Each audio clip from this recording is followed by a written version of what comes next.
2, 3, 4, 5, let's go!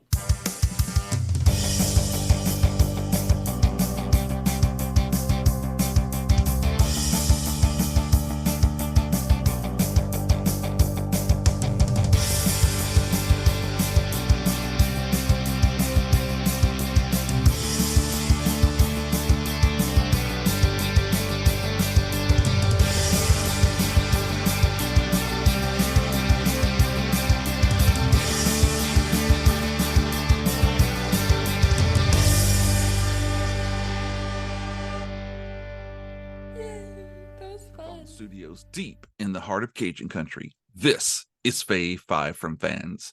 I'm your host, Jamie Ray, and I'd like to thank you for joining us. We've got a chilling show for all of you out there in the podcast universe for this, the spookiest time of the year.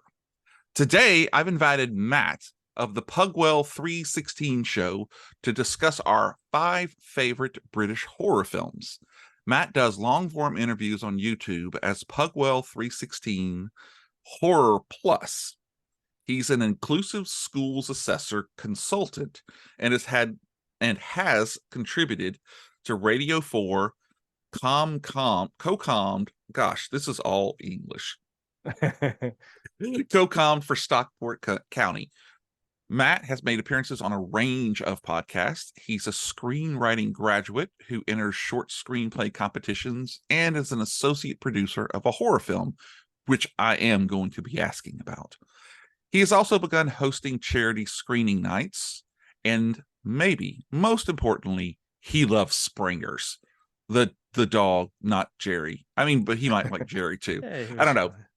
Thanks for zooming across the pond, Matt. Welcome to the show. Oh, thanks for having me, Jamie. That's really cool. What a lovely introduction. No, it's fantastic to be here and to kind of see you. We've talked for a while online, but there's no well, there is a substitute for meeting online, which is meeting in person. But we're so far away. Meeting up for a coffee is probably not on my. I can't afford the airfare. But it is absolutely lovely to be here. Particularly enjoy your horror-themed episodes, the vampires one being my favorite one with your friend Angela. Angela, yeah, you were just cutting it up and having a really good time, and some of those films were just fascinating, the choices behind them, and I love working in inclusion. I love the whole idea of it doesn't, we're not saying this is the best, we're saying this is your favorite. You have an attachment to it, you love it, and there's nothing wrong with loving a movie. So I absolutely love that. So yeah, I feel I'm in the right place. Thanks for having me, Jamie. You are dead on, sir. Thank you. It is my absolute pleasure. And I do. So that's the first thing we say is this is all about favorites. It's all about the stories behind it. It may be an incredibly bad movie. You may have incredibly bad taste and not look like another wolf cop, Angela, but it doesn't matter. It's what we love. So Matt, tell us a little bit. I know I killed that intro, but tell us a little bit about Horror Plus and about what you do.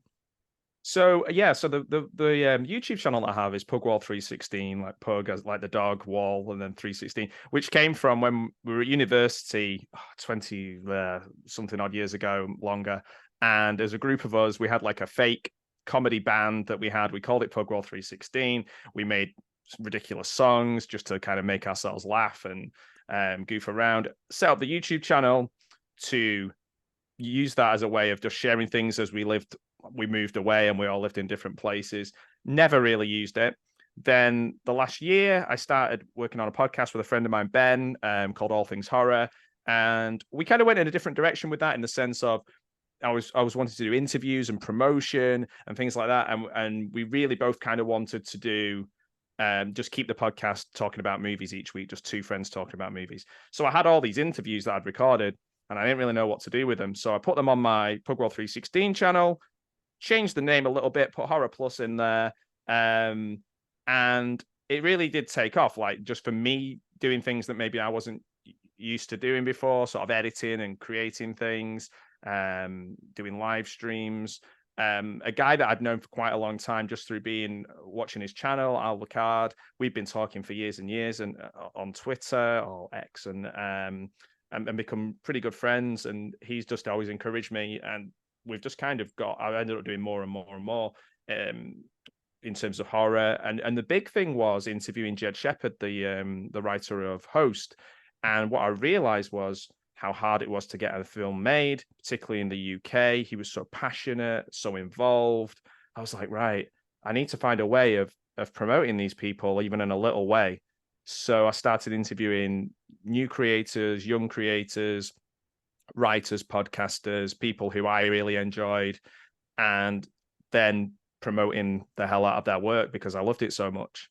So that's the horror side of things, really, and why, Pugwall 316 is a strange name for a horror YouTube channel, but it's going really well. People are really sort of getting on board with it. I've got like a core group of people who are always involved and always on the chat, and it's lovely. The horror community is so inclusive and such a lovely group of people to be part of. So yeah, I'm really enjoying it. This obviously it's not my day job, but my day job does involve interviewing people. So this is just a different kind of interviewing in a different realm. So yeah, loving it. Thank you. Yeah, awesome. Have you ever met or heard of Neil Fraser from Neil Fraser Graphics? No. Yeah, you should look him up. I believe he moved to Scotland. I'm not positive, which, if my geography is correct, is still in the United Kingdom. Yeah, right? It's about an hour and a half from where I live now. Because I'm right at the top of the UK now. He has some amazing artwork that he does, a lot of horror based. He and I did an episode of our Fave 5 US movie posters, and we're going to go back and do international posters. But he is a fantastic guy. You would I see from your art behind you, you would love what he does. He's got some great stuff. So that's cool. I just Googled him while you were saying that, and then I've just seen it. Yeah, he's doing an interview with somebody that I know on YouTube.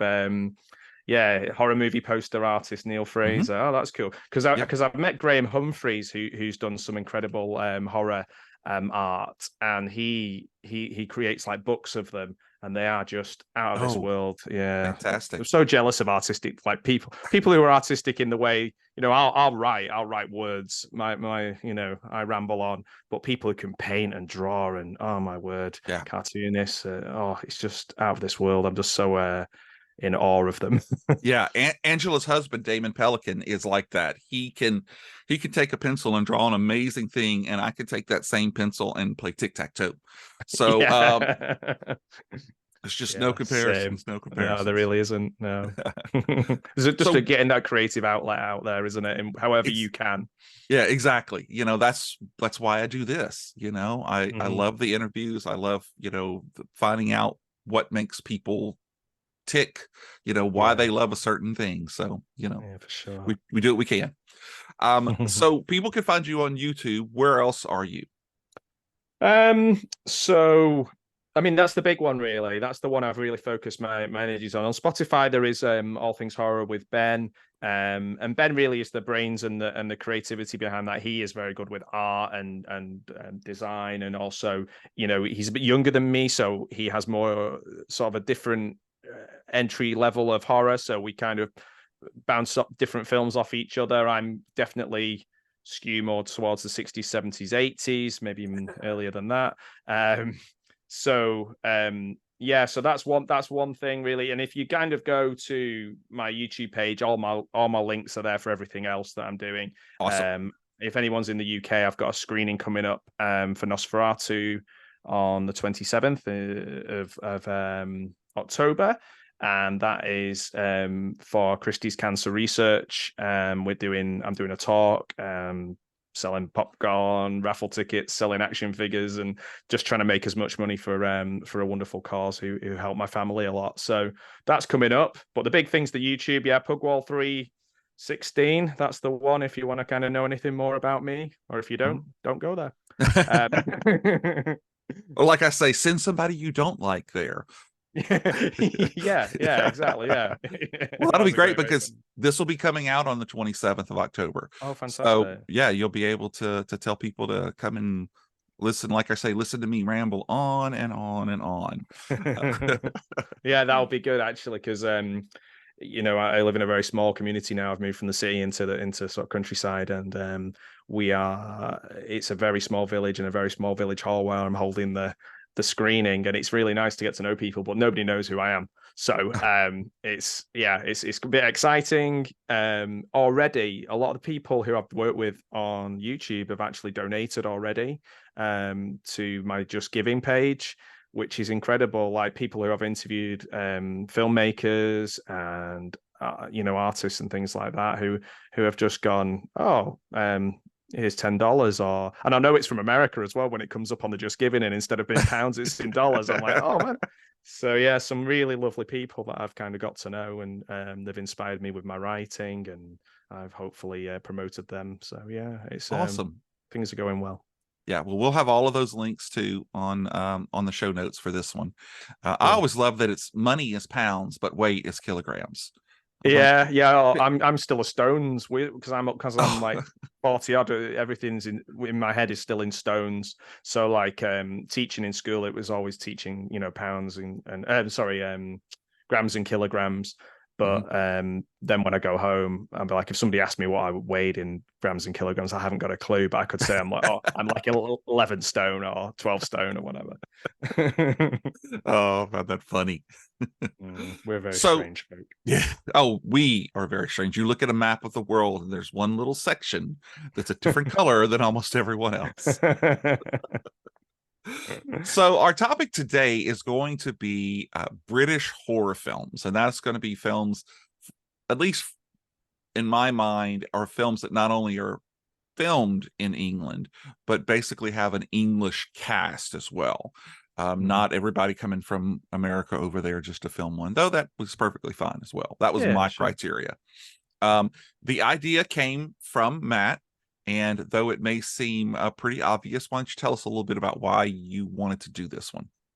Well, it was inspired by your vampires episode, and we were chatting and throwing ideas back and forth. And I was like, well, do you know what would be great? It would be great if my rationale, again, we kind of have our own criteria and rationale behind it. Mine was certainly about British horror films that I would imagine a lot of people know Hammer and Amicus films, but beyond that, maybe there's a bit of muddied waters, ones that they might not be that aware of. And I thought, right, I'll try and choose 5 that are not Hammer or Amicus. Now, interestingly enough, since I started writing this list, both Hammer and Amicus have made a comeback. Right. So yeah, so I was interviewing Laurie Brewster, the guy who is bringing Amicus back. They've just hit their target on Kickstarter. Hammer, a little bit further down the road, because the guy who's bought them is a big Broadway theatre producer, has a lot of contacts that way. But Laurie has got great things going.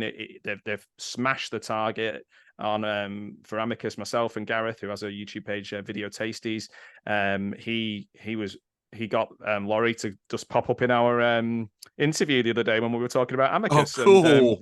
And then Laurie spoke to us for an hour about it. So there is a lot going on with Amicus, and I would recommend people looking at the stretch goals on there, because there's some really cool stuff coming out.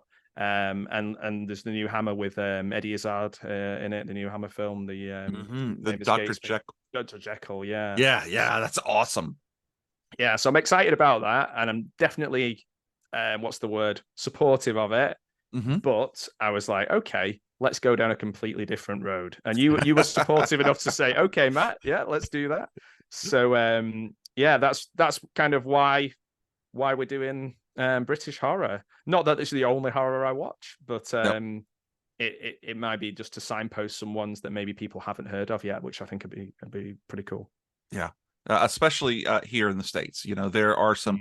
My list will be more of ones that are probably more mainstream.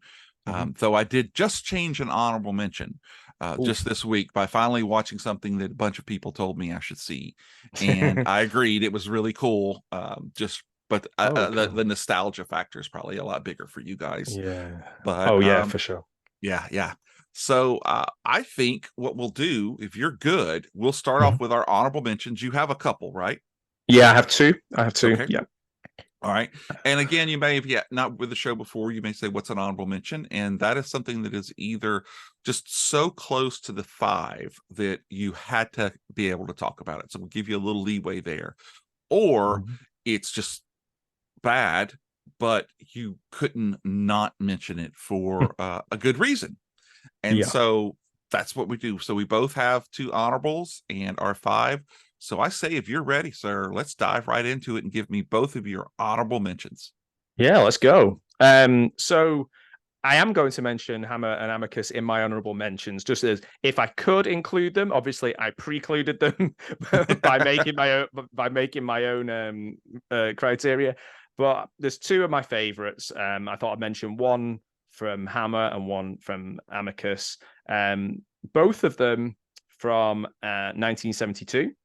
Oh, good year. Yeah, it was a good year. Apparently, I didn't realize that when I was writing them down. Obviously, one of them is Dracula AD 1972. Obviously, I did know that was from 1972.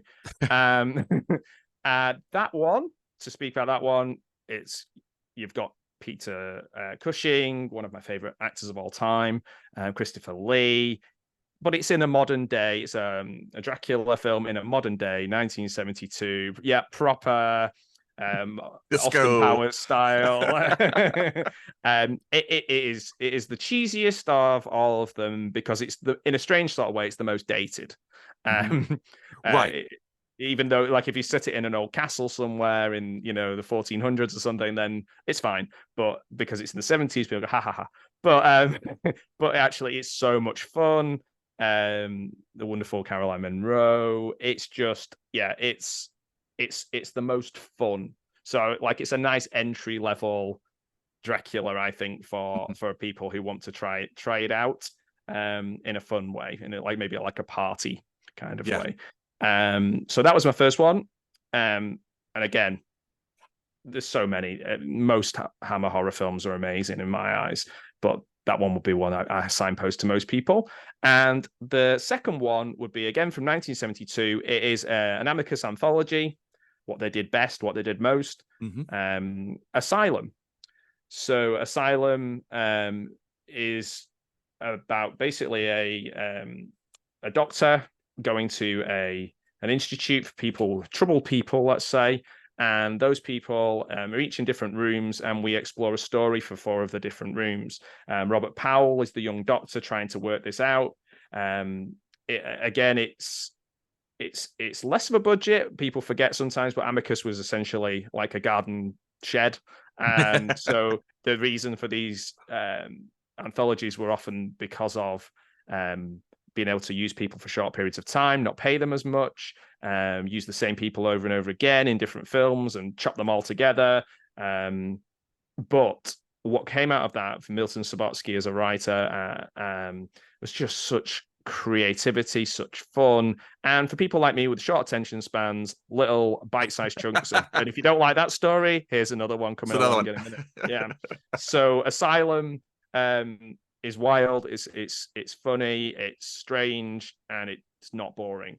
I think maybe that might put people off with British horror, or certainly British horror from the 60s, 70s.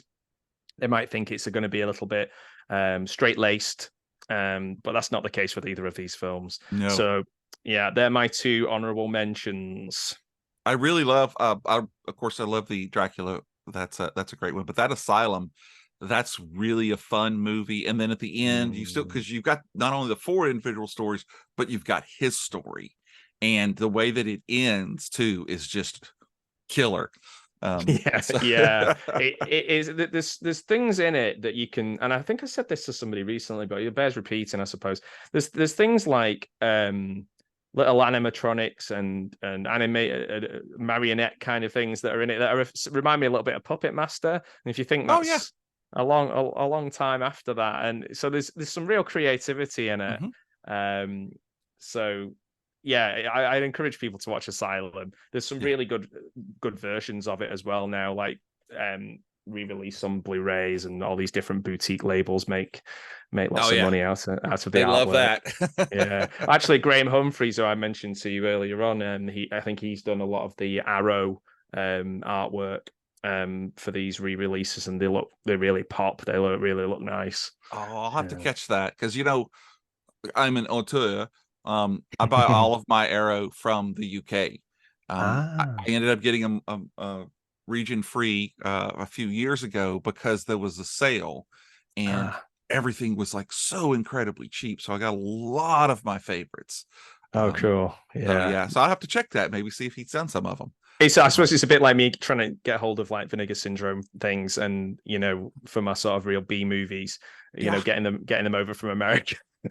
Well, anytime you need, you let me know, because in May there's a huge con that I go to, and they always have like tables, huge tables, and they have great. I've got a few from them, so let me know. I'll hook you up and send them to you. There is one film that is on my grail that is a strange one. It's I think it's Vinegar Syndrome made this, but it's so expensive to find because they sold out of the initial run of it. It is a genuinely terrible film, but so much fun. Champagne and Bullets, or Get Even, or Get Even, because there's no space. But it's John DeHart. He basically wrote, directed, sang. Is a guy. I think he's a lawyer, and he just basically made a movie where he was irresistible to women and really tough. So it's my autobiography, is what you're saying? Yeah. Okay. Yeah. It's the film we would all love to make. It's wild and silly, but it's so expensive. Like it starts like secondhand. It's like 80 pounds. It's and find it on eBay, and people, and a friend of mine said it's the same in the US. It's really hard to find, but yeah. Well, I will tell you, the interesting thing is that when they say they're sold out, they are sold out, because I have literally been standing there going through stacks, and people will come up with previously purchased steel sealed versions, and the company, they will buy them back from them. Really? So they can turn around and resell them. Yeah. Oh, wow. So I was like, wait, you're buying your own things back? And so I don't know. It was crazy. Crazy. Yeah, that is mad. And just putting those numbers on them make them more expensive, don't they? Just handwritten number on the slipcase. Yeah. I've got and they're both still sealed because I'm just crazy like that. I've got the Fall of the House of Usher, and I can't even remember what the other one is, but I'll be honest, I bought them in expectation because I was seeing stuff go for, like, you'd buy them for $40, and 2 weeks later they were $95. But anyway. the Poe, the Arrow Poe set with the Roger Corman ones with Vincent Price. Oh, they're so good. Yeah, they're so good, and particularly for people. Hopefully, people will watch them. I'm thinking of doing a video comparing the two for the new Mike Flanagan series. So I've not watched it yet, and just kind of seeing House of Usher against the House of Usher from the Corman one, and just kind of doing a comparison. So, not to invite myself, but I haven't watched it either, and I love the Corman stuff. Oh, that would be cool. Yeah, we should do that. Yeah, we should definitely do that, man. I would love that. Invite yourself. Yeah. There you go. That's what I do best. Do it, man. All right. So my honorable mentions, like I said, I'm going to start off with the first one that was not even on. I've never even watched it. But several people told me I should sit down. So I did. I found a nice copy on Venmo, I believe. Not Venmo, Vivio. Anyway, it's from 1992, and it's called Ghost Watch. Oh, yes. Yes. Okay. I love those fake broadcast type stories. There were several in the US, nothing like this. But there was one about some nuclear scientists make a bomb, and then it ends up going off. And so I was instantly drawn to this when it was told to me. And then I found out that Craig Charles is in it. Love me some Red Dwarf. Wasn't really familiar with most of the other cast, but I didn't really need to be, because the story was very inviting. I'm sure you've seen it. Yeah, I love it. I think it's part of your your citizenship test or whatnot, that you have to watch this. Oh man, it is, and because those are all like television presenters that I grew up with. So Sarah Green did like a Saturday morning TV show. Michael Parkinson's essentially was like our Johnny Carson. Okay.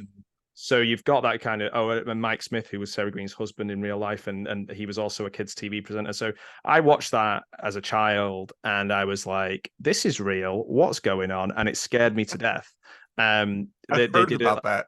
Yeah. Oh my word. There was people. There was actually a really sad story about somebody who did believe it, and yeah, something really terrible happened to them. Oh gosh. Yeah, who maybe shouldn't have been watching it. Let's put it that way. Like, kind Mm, of wasn't, detached from reality a little bit.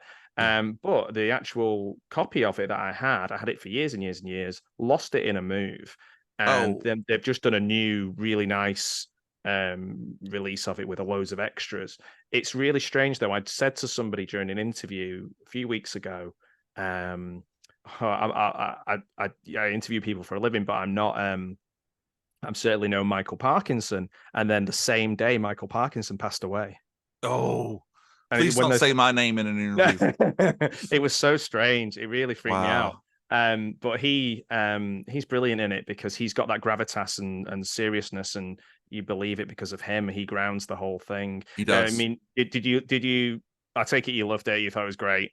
Oh yeah, I did, Yeah. especially the way that they laid it out. Where and spoiler alert for a movie from '92, that you get there and there's all of this proof that it's real, and then you find out, oh, she's faking it by banging on the wall and stuff, and then Yeah. you find out it keeps going and people are calling in, seeing it was just really well paced, really.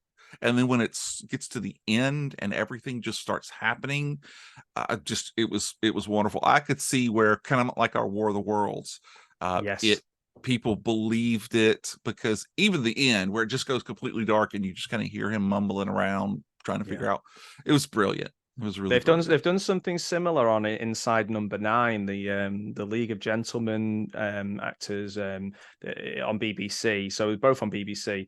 They've done something similar where they've done like a live episode where everything's kind of gone terribly wrong. They've done one where it's a quiz show.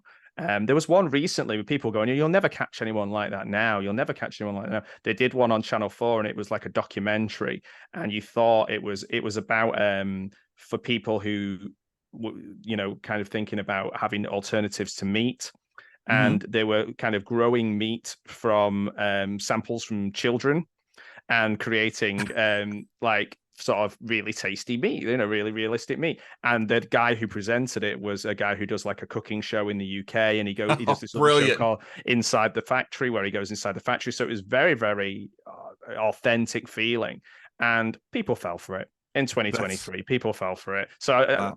don't give me that. Oh, we wouldn't fall for it now. With audiences are too no, not Yeah, true. people fall for Twitter stories all day long, Yeah. Oh, for so sure. yeah. Yeah. Yeah. No, but I love that.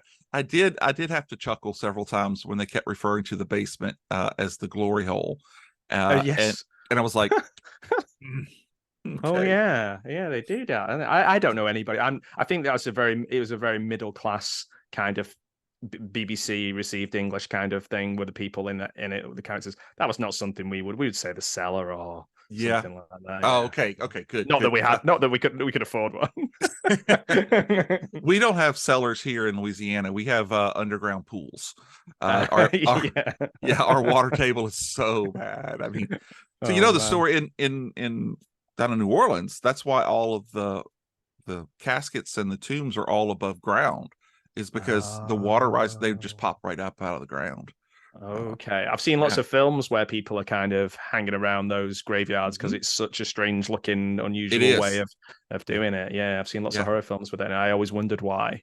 That's I it. thought it was maybe like a mausoleum reason, like kind of celebrating and having it all very ornate, but that makes more sense. Yeah, yeah, and that's why every once in a while you'll see a movie or a show where they're in Louisiana and they're going down to the basement. I'm like, they're not going in the basement.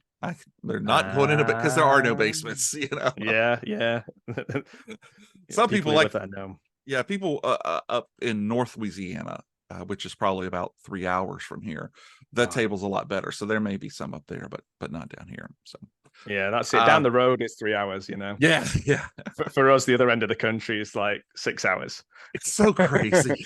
I mean, Texas takes you, God, I can't know how many hours it takes you to drive across Texas. Oh man. It's and they're next door. So anyway. Oof.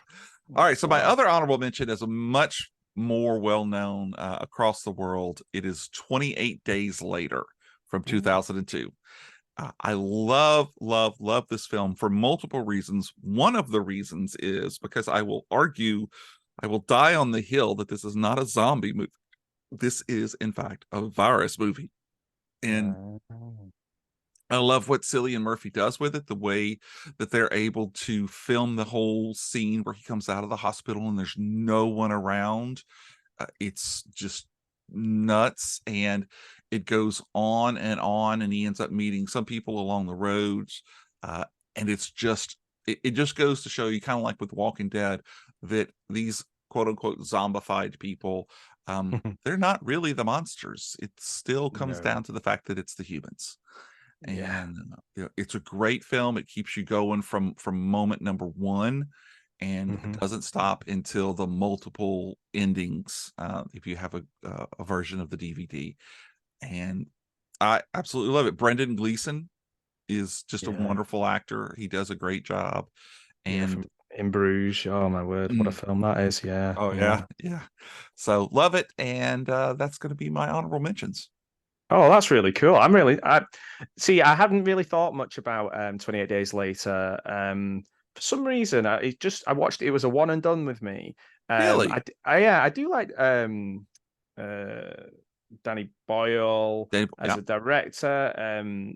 He actually did really well when he did the opening and closing the Olympics when we had the Olympics in 2012. He directed those. It's probably the best opening ceremony and closing ceremonies I've ever seen.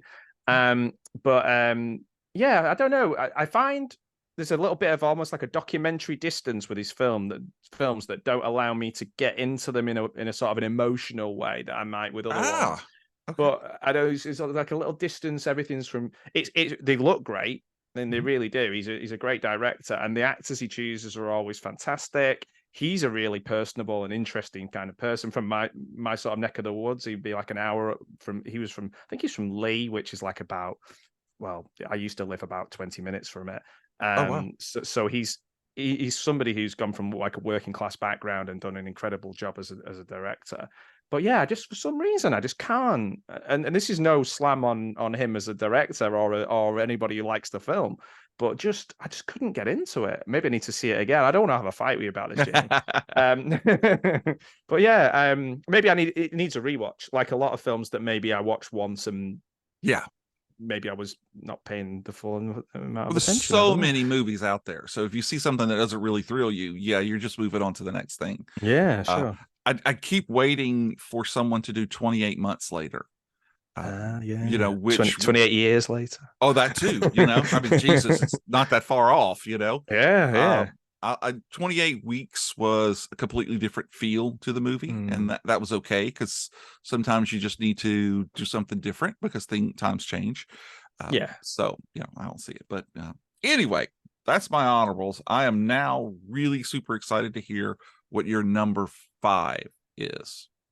I kind of say I just completely mixed up my Gleasons before as well. I was talking about the son rather. I was talking about the father rather than the son. Again, was showing my age. But I think I got my did I get my Dommel and Brendan Gleeson mixed up, or did I? Well, I I don't wasn't know. going to say anything because I mix my Gleasons up all. I thought you were talking about Smokey and the Bandit Oh Gleason. no, I was right. I was right with Brendan Gleeson. Yeah, I was. But I do get them even just because it's a name that pops up so much, and there's like brothers and sisters and sons, and yeah, it confuses the hell out of me. Uh, so, do you want me to start with my number 5? Yes, sir. Please do. Okay. So this film was released in 1968. Okay, Mm. it was released before I was, and Same. and um and it was described by the BBFC as pernicious, repellent rubbish, which is nice. And it stars Peter Cushing and had an alternative title of Laser Killer. Ooh, Okay, so Laser Killer. Oh, you got me. it is the film known as Corruption.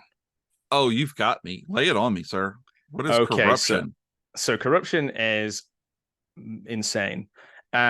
It is genuinely insane. It has a lovely indicator release where you can get a little book with it and look at all the wonderful pictures. Imagine and I'm going to talk about, for some reason, Austin Powers a lot here, but imagine kind of an Austin Powers style London, swinging 60s, and Peter Cushing is there. He's there as he's a little bit too old to be the cool guy in London. He's Dr. John Rowan. He's a cosmetic surgeon. He wears a cravat, and he's very well to do, very well spoken because he's Peter Cushing. He's not playing against type or anything. He has a youngish girlfriend called Sue, played by Sue Lloyd, who's a model, and they are at a party. This is basically the jumping off point. They're at a party, and she's having a picture taken. They're all, having a high old time of it. Few illicit drugs and drinking, and Peter Cushing's just kind of stood there looking awkward. And one of her friends is taking pictures of her that become racier and racier. It's like, oh, you're sexy, you're this, you're that, you're this, you're that. Yeah, that kind of thing. Exactly like you'd imagine in the Austin Powers kind of thing. You're a tiger, you're all that kind of stuff. And Peter Cushing obviously does not like his girlfriend, disrobing slightly or kind of making love to the camera kind of thing. It gets awkward. A terrible accident happens. I won't give away anything more than that. A terrible accident happens. And let's fast forward to the last third of the film that involves running away to pretty much to Land's End, the furthest southerly point of the UK. And if you've seen or if you're aware of the film Eyes Without a Face, it's that kind of thing. There's but like a beatnik version. He is, like I say, he's a cosmetic surgeon. There's a big shift to where they hide in the countryside, and there's a very violent, very bizarre ending using lasers, and there's lots of lasers shooting everywhere. Pew pew pew. Yeah. Oh, that definitely. There's lots of pew pew pews, and it is wild, and I love it. I absolutely love it. I've never seen it, and it is on my list now. Oh, it got you with lasers, I'm sure. Just lasers on it.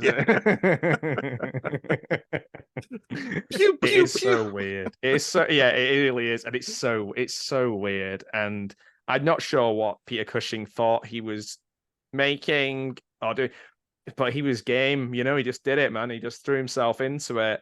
I'm getting paid up front, right? Yeah. Okay, yeah. I'm down. Yeah, because everybody else in the film is, you got to get it. We're moving towards the sort of hippie vibe of the 70s, and he doesn't look like he should be there, but that's what kind of makes it so cool. And obviously, it's from his point of view. Yeah. He just loses it, man. It's probably where he's most out of control, even more out of control than when he was Dr. Frankenstein, which is hard to believe. That's crazy. So that's my number 5. What's your number 5? So it's not corruption. Yeah, no, it's not corruption. It might be next time we do this list, though. Oh man, So I'd love to hear that. My number 5 is a British film that I had no idea was a British film. It's 2006's The Descent. Oh, which I thought was an all-American film, and come to find out, it's not. Really? A lot of English actresses. Are you familiar with the film?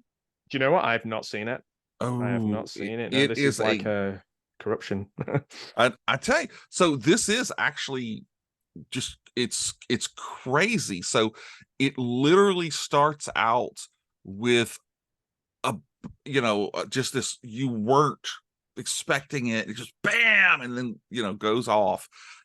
It's from Neil Marshall, who is the director of Dog Soldiers. Yeah, Dog Soldiers. Yeah, so it is a relentless film. So basically, this is the story of a woman whose husband and daughter die, and 5 of her friends get together, I think about a year or so afterwards, and take her on a spelunking tour.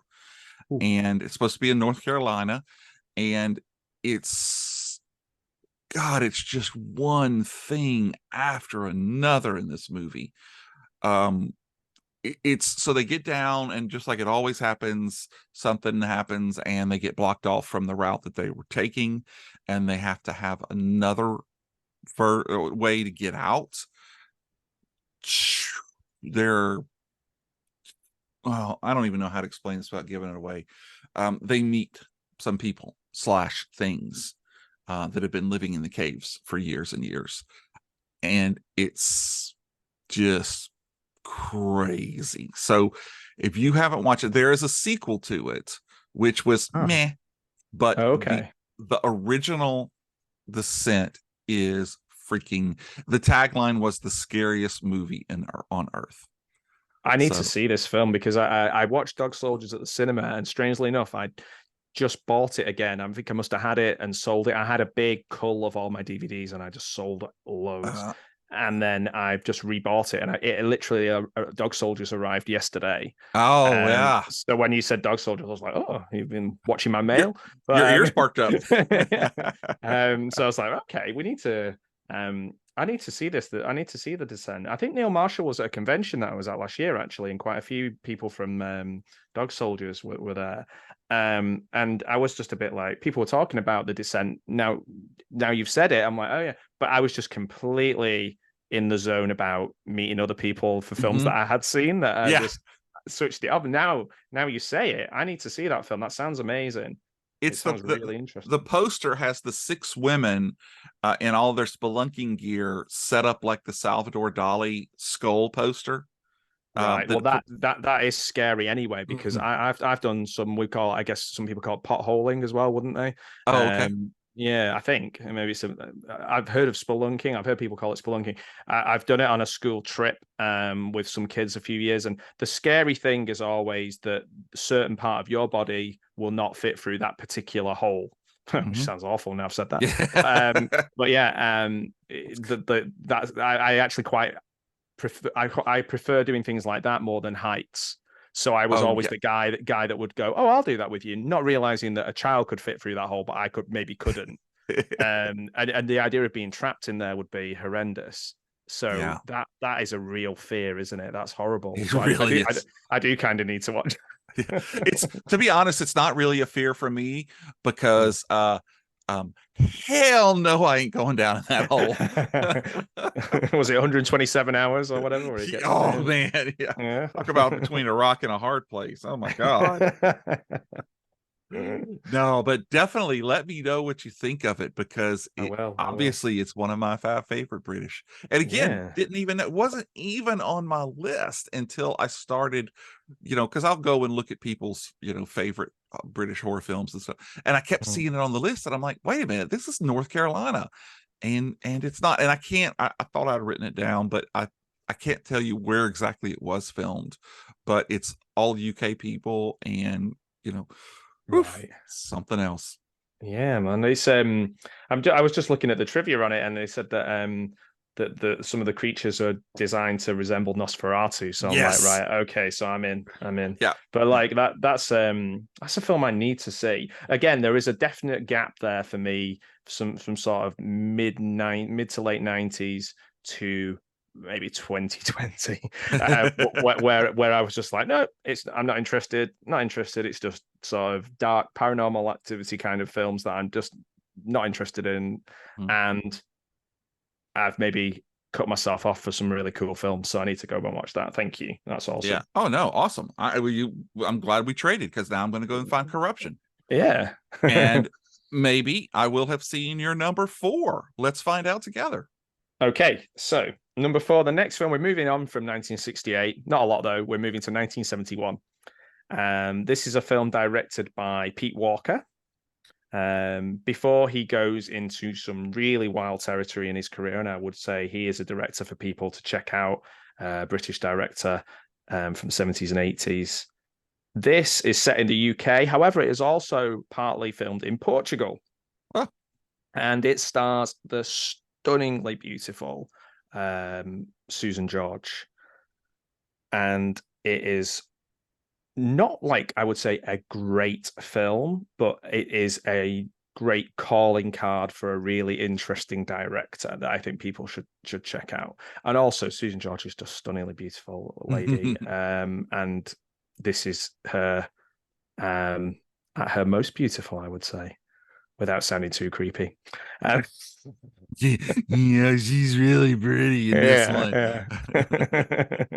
one. But yeah, Pete Walker, what an interesting director, and we'll talk a little bit about that. So yeah, any ideas what it might be?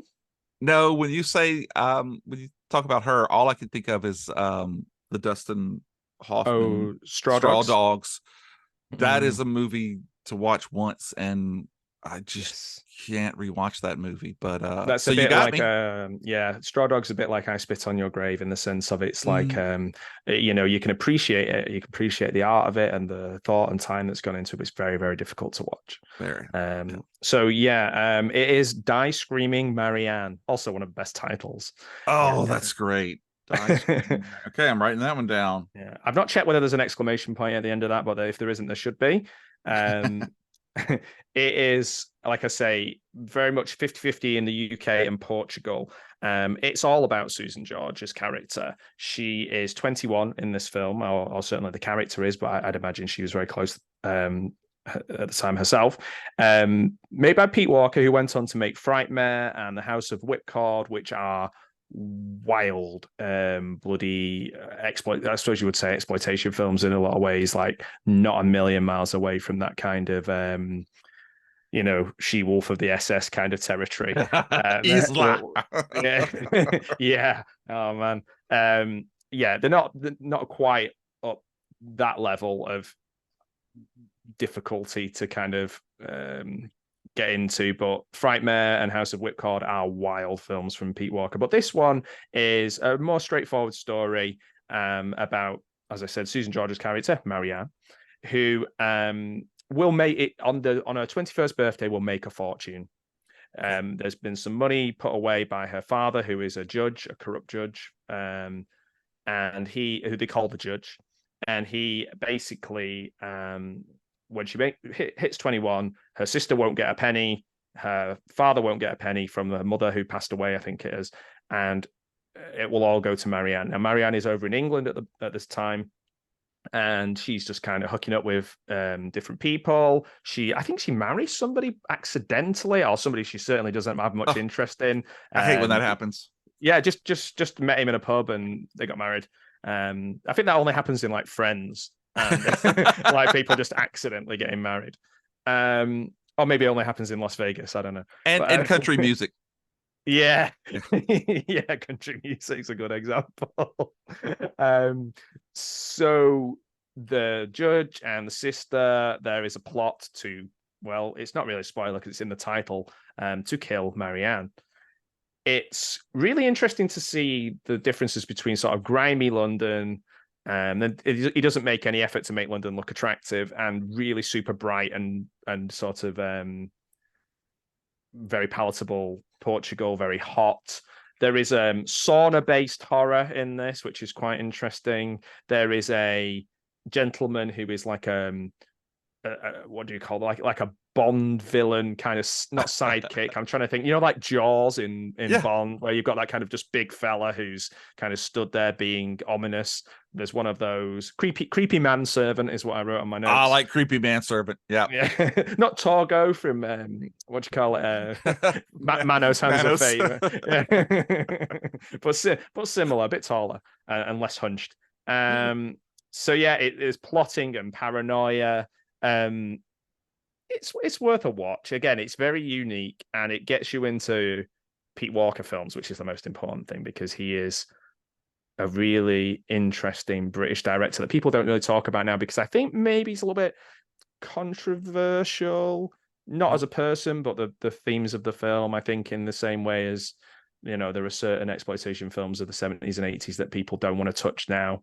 I think maybe House of Whipcord might be one of those, or Frightmare, but they're actually very, very entertaining. And if you look at them I always think it's a bit like the Carry On films.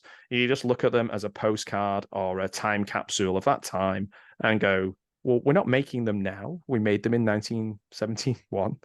Yeah. Just take it as what it is. People can't do that though. Over and over, they can't do that. It's This hard, isn't it?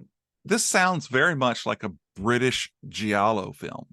Oh yeah, that's a really yes, and I think you're spot on with that. I seem to remember that that's kind of what he was influenced by, that kind of explosion of giallo from coming out of Italy and British people kind of getting into it, and he's kind of gone, well, I'll make my own Yeah. version of that. Is there Yeah. a lot of like red blood and whatnot in that? No, Okay. And no, there doesn't no, necessarily have to be no. because, It's more tame than you kind of than it's like early giallo where it's that where before it goes till sort of Tenebrae and films like Mhm. that where it's very gory.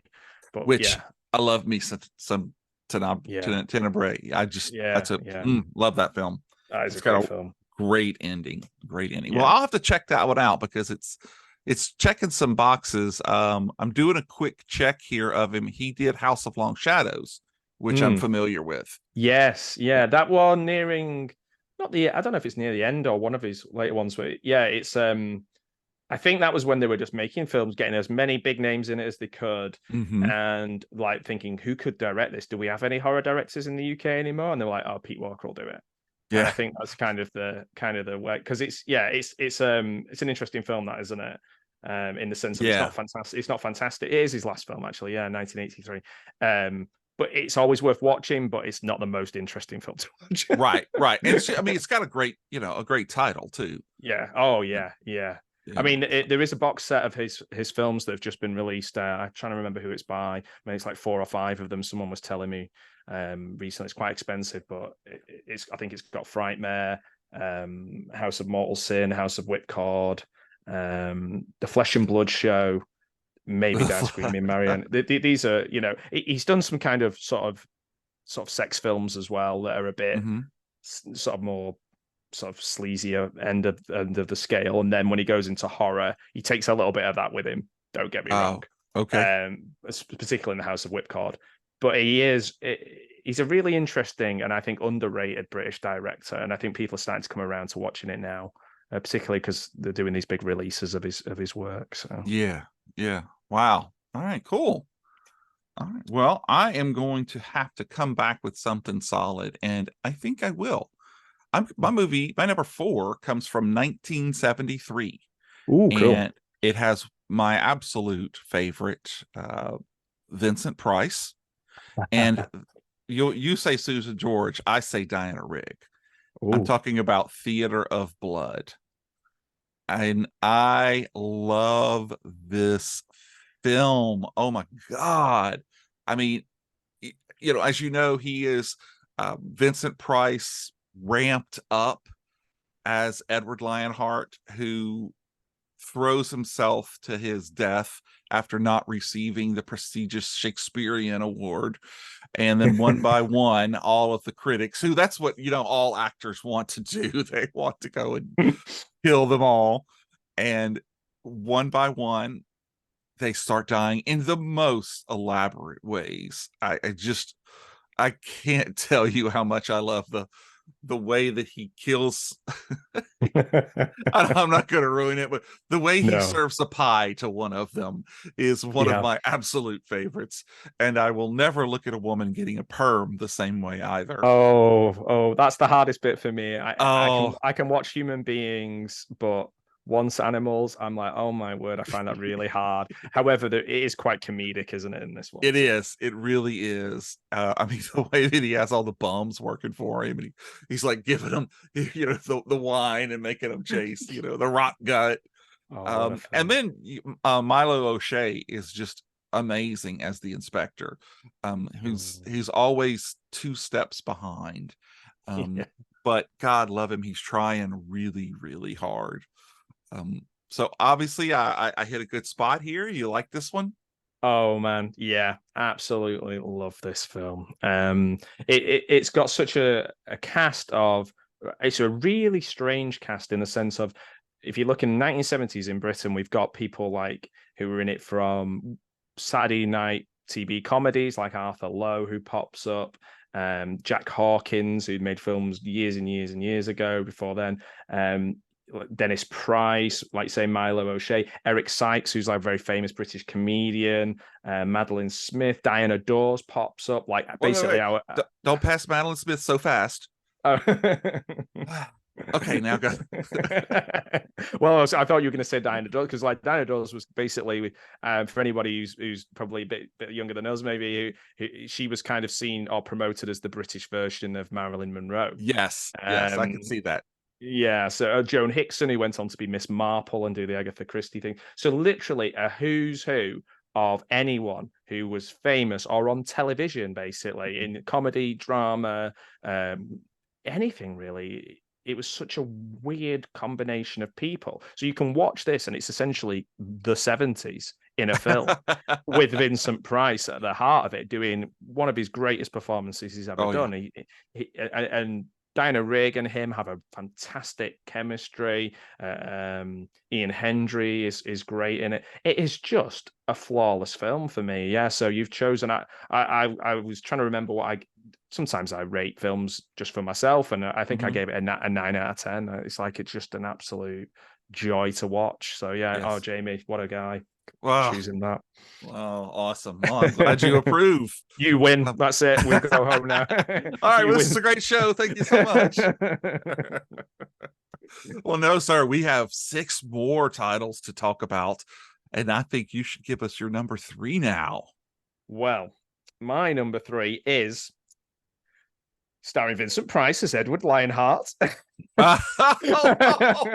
Shakespearean actor who hates the critics. It's the wonderful Theatre of Blood. Never heard of it. No, so you should check this one out. Like I said, it's a 70s time capsule for me. It's quite scary. It's quite creepy. Even things that freak me out are the shag pile carpets, like the big pink fixture. It's just disgusting. Like we used to have those in bathrooms, man. Oh, yeah. Can you imagine? That's the real horror. But it's like I've said, I can't say anymore.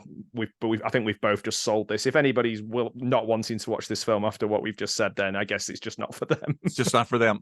And yeah. I do have the UK Arrow version of this. Oh, cool. Yes. It's got a great reversible sleeve. That's one of the best things about all of them. You know, there are certain movies that you watch, at least for me, and the clearer, more crisp they become, it kind of looks a little strange. This is one of those films. It's so gritty and grimy in the film that you almost just want to watch a VHS copy of it. Oh, man. For sure. There's a little couple of facts I wrote down which I didn't know, was that the special effects were done by the same gentleman who did Fiddler on the Roof, which I thought was a strange one. And they used between 6 and 8 gallons of blood in the film. Wow. So I was like, that's quite a lot, isn't it? I'm not sure how that. Again, let's not go into our measurements of. You say that there is what was it? The Evil Dead reboot, not the most recent one, Edward Arrives. Oh, yeah. I believe at the time it held the Guinness Book of World Records for most blood, and they had a tanker truck of blood. Oh, wow. So at the end where it just starts raining down blood. So that's a competitive director, isn't it? Exactly. Oh, I'm gonna show you blood. Yeah. How much did they use in Theatre of Blood? Yeah, come on. So I will go then with my number 3, and let's see if I don't know, we'll see. I'm gonna give you a hint and see if you can do. Okay. No,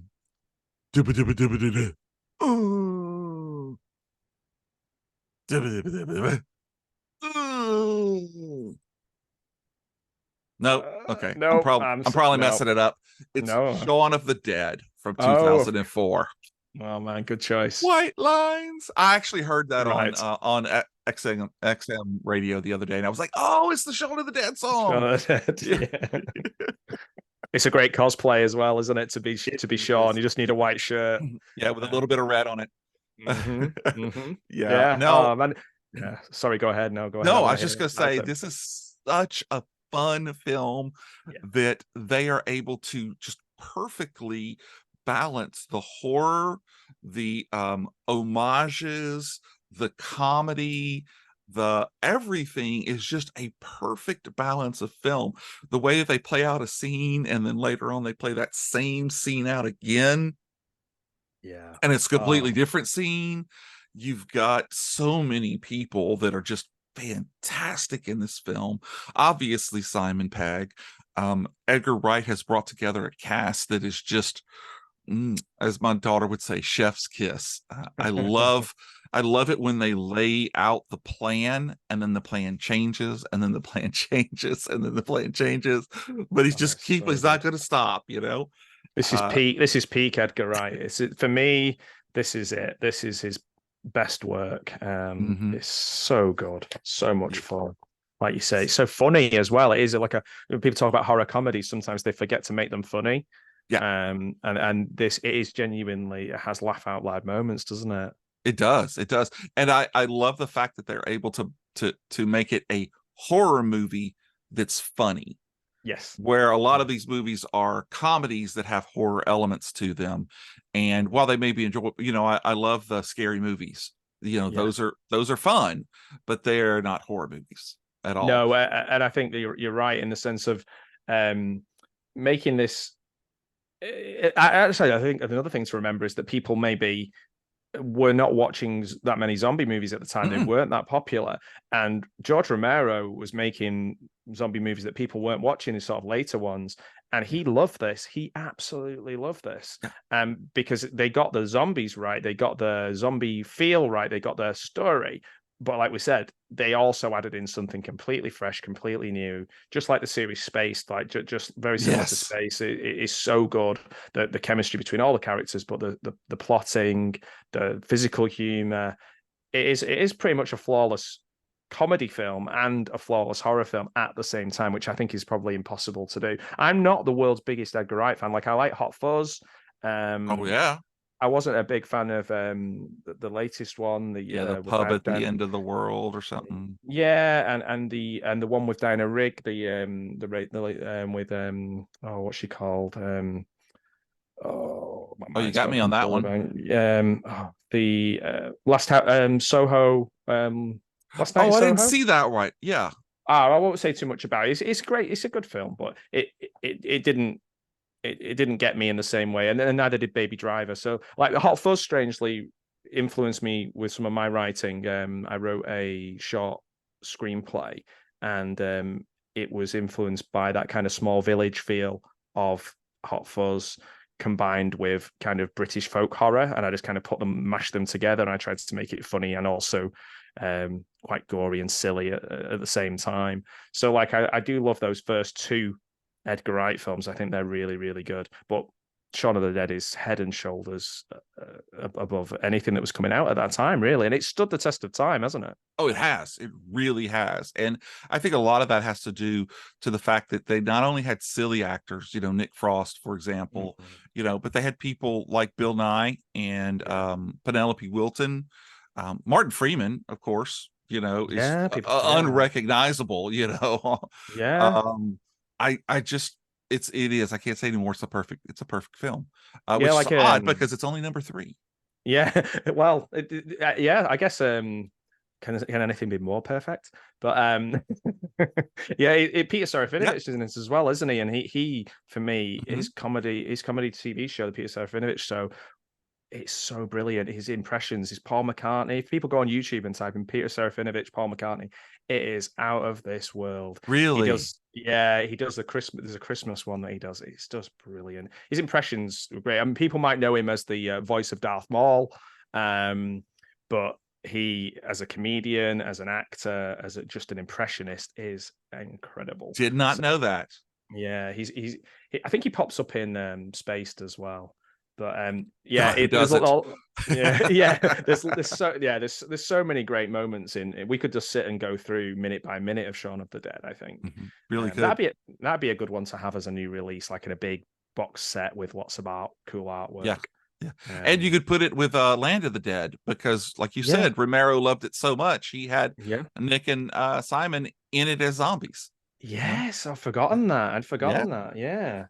I think the only reason I knew that was I think it was on the DVD extras of the DVD, and I don't even know if I own Shaun of the Dead anymore. So yeah, I need to get a copy of that again. Yeah. I'm just rebuying everything. Right? Why not? I mean, I lost it in the move, honey. It's right here. No, I lost the other copy. Yeah, that's I'll buy it again. I tend to give away copies of Theatre of Blood to people. So I think I've got two friends who are coming to visit me, and I think over the years I've given them both copies of Oh. Theatre of Blood. I don't think I own it myself now.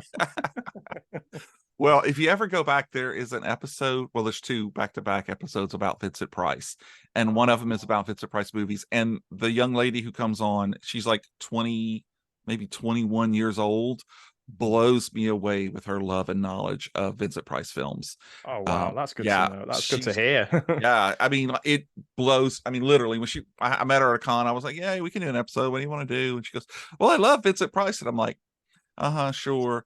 And then she starts naming some of her more obscure favorites, and I'm like, "Oh." And then she comes on the show, just blows me away. So That's so cool. I love it that when younger people kind of give things a chance, particularly some of those in black and white, sometimes a real thing to get over for people, and it shouldn't be.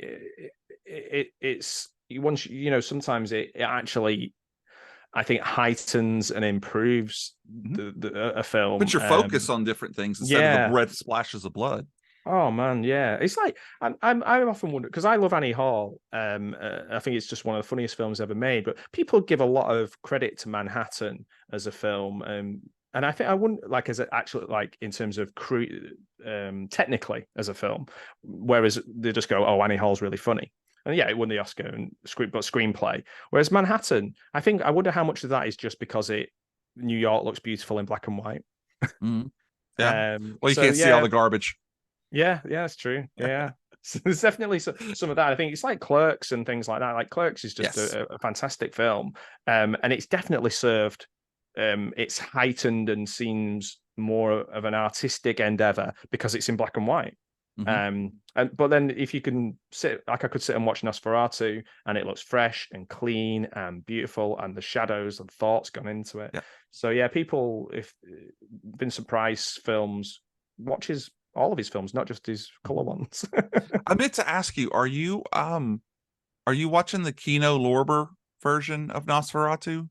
I'm watching the version that the BFI put out with a new score by the guy who did the music for Hammer Dracula, the first Hammer Dracula. Oh, okay. So I'm not quite sure the version. It just says BFI on it. It was sort of the early 2000s, and that was the one I chose to show, mainly because I thought that the music was great, and I wanted to kind of catch people's attention. And don't get me wrong, I can get very confused with Nosferatu because it's copyright free and there's so many different versions and so many people it's a bit like Night of the Living Dead, where you're like, oh, hang on, which copy am I owning here? So yeah, to answer your question, I'm not quite sure the exact proper title of it, but it's the one with a new BFI commission score. Okay. I'd be interested to know, because last year at the Lake Charles Film Festival, we did a screening of the Nosferatu being the 100th anniversary. Ah, cool. And Kino Lorber had just put out this new version that had a bunch of stills and so it's a longer version. So I don't know about the script, the actual score.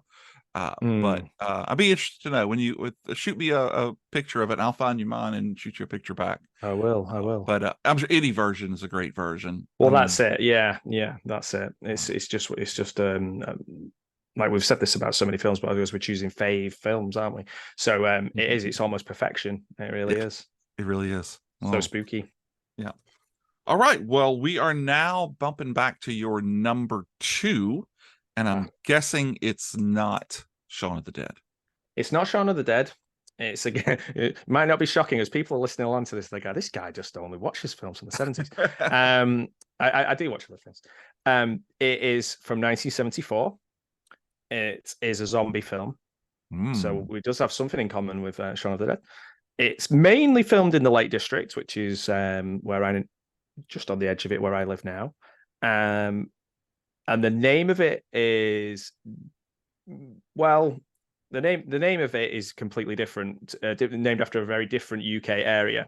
However, it does jump back and forth where you're trying to work out where it's filmed and set, and the answer is Britain. Yeah. So, It's directed by a Spanish director, George. I'm going to butcher this. My wife speaks Spanish as well, but directed by George Grau or Gru. No, it can't be Gru. That's the guy from Despicable Me. George Grau, Grau. Mm-hmm.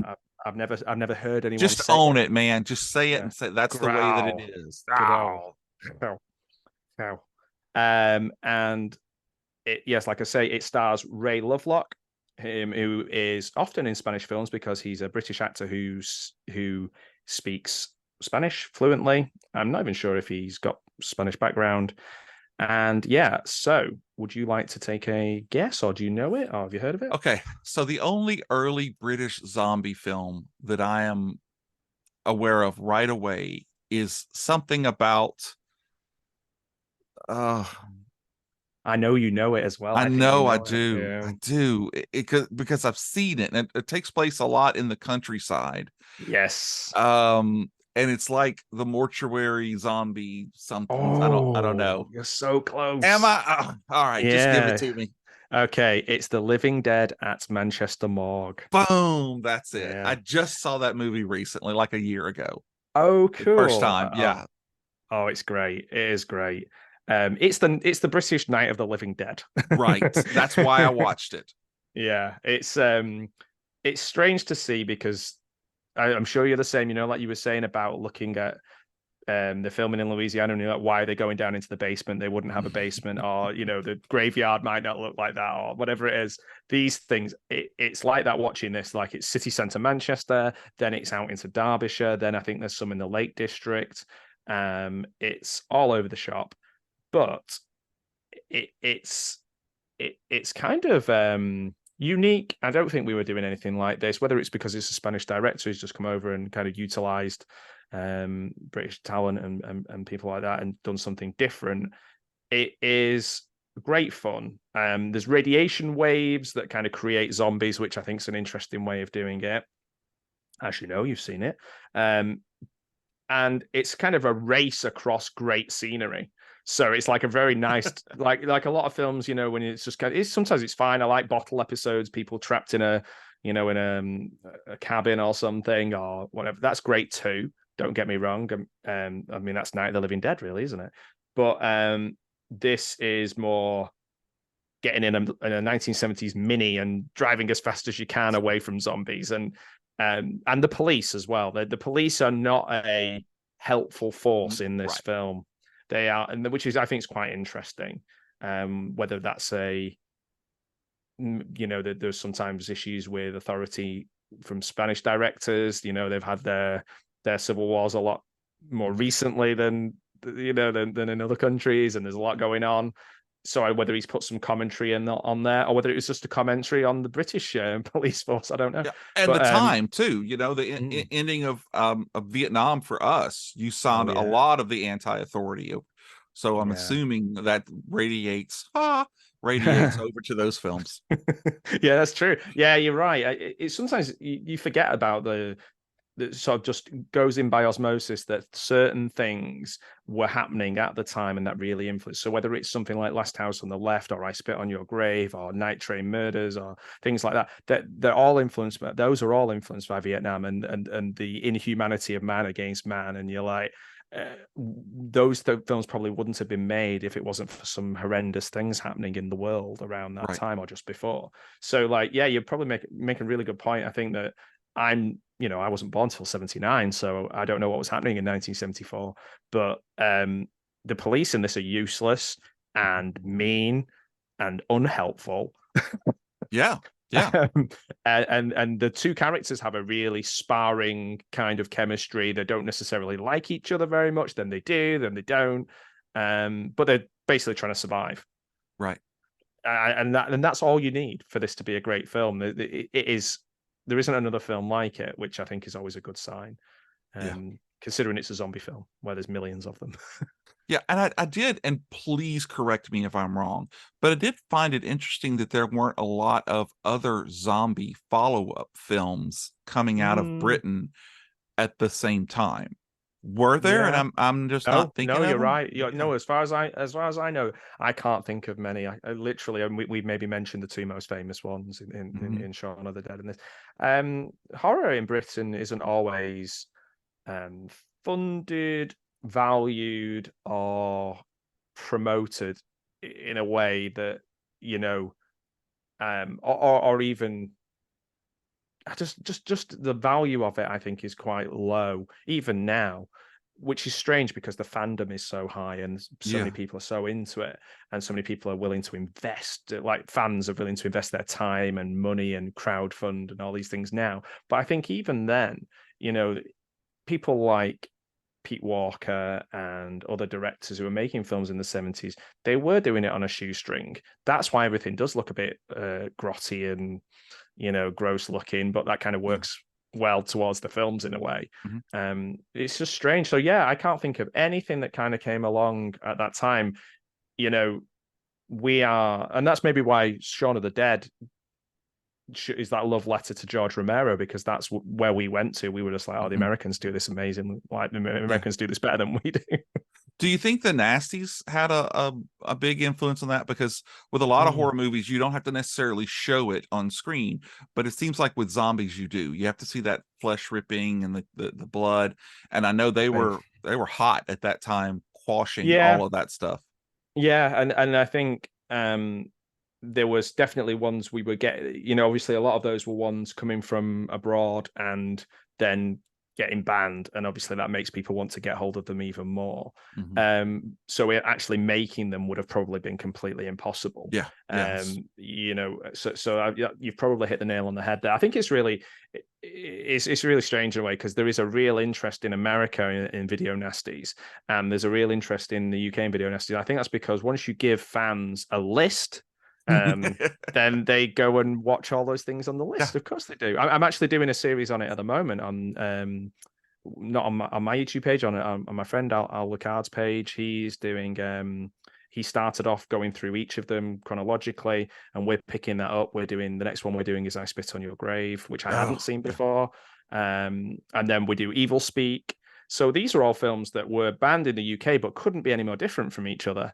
Hmm. Yeah, But I'm exactly. sure there's plenty of zombie ones on there, mainly coming from Italy, I'd imagine, that Yeah. we were just like, yeah, we can't have that in Britain, and it becomes a political point, and particularly the Conservatives have that idea of, you know, getting votes off the back of demonizing something. I suppose Yeah. that's just a political strategy across the board in every place there is, It's a from religious strategy too, yeah, yeah, yeah. when people, well, they just won't realize that you can't legislate morality. Mm. And like you said, over here we had the same thing with the music. And hey, Mm. Oh yeah. let's put a big label on it saying this is explicit and it's only for Oh adults. man, Hey yeah. man, here's $20. Go inside and buy me that CD. They That's were what so was happening. cool. Yeah, Yeah, that was I so was cool to have working it. audio stores at the time, cassettes and CDs, and you'd see people. I'd watch them, an adult come in and buy it, and it felt so stupid looking at an ID, Yeah. and then they'd walk right into the food court and hand it to the kid, and the kid would walk off. Yeah, and the kids You know? just like feels they're the coolest kid in the world Hmm. because they've got that little sticker on it. Yeah. That sticker's still quite iconic now, like on t-shirts and things like that. Hmm. I remember a friend getting a public no, it wasn't Public Enemy, it was Ice T. I think it was an Ice T Hmm. album, and he was playing it on his tape recorder at school, just walking around the playground playing it. The Yeah. teacher chasing after him, trying to get it off him. Like, and Oh, he was legend. yeah, yeah. I mean, I just because he was told not to. So Mhm. yeah, Exactly. crazy, crazy.